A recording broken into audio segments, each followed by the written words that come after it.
Pakita natin. Sige nga. Ang tanungan kahapon, para meron na kasi tayong mababanggit, pero ito ay dun sa paraan at dun sa pagkuha ng impormasyon, tama po yung ginawa niya. Paano rin nga, pakinggan po natin.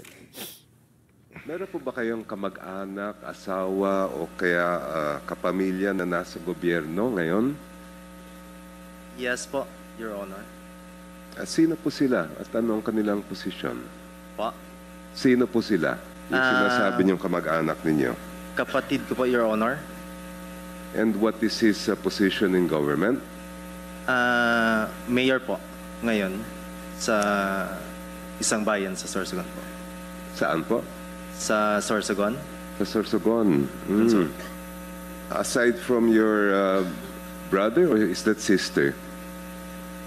Wala po akong sister. Sino pa po? Maliban Brother doon? ko po, city councilor din po sa Sorsogon. Maliban doon sa dalawang nabanggit ninyo, meron pa ba kayong ibang kamag-anak Wala na na po. nasa government? Sa pagkakaalam ko po, wala na po. How about business partners? Do you have any business partners who are in government? Wala po, Your Honor.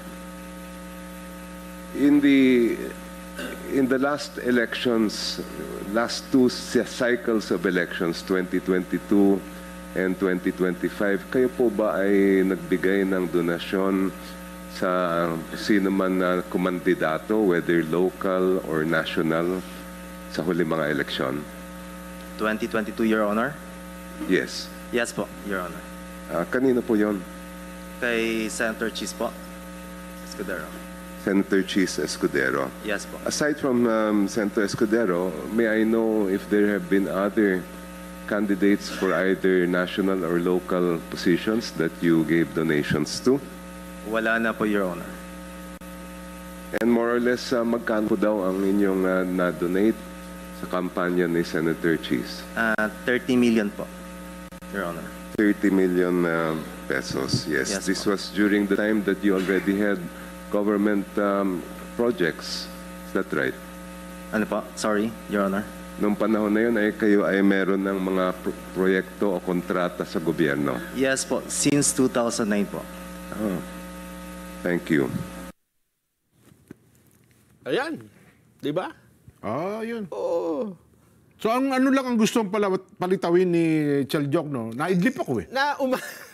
Umamin yung kontraktor na siya ay nag-donate kay Senator Cheese noong eleksyon. Okay. Campaign doon. Oo.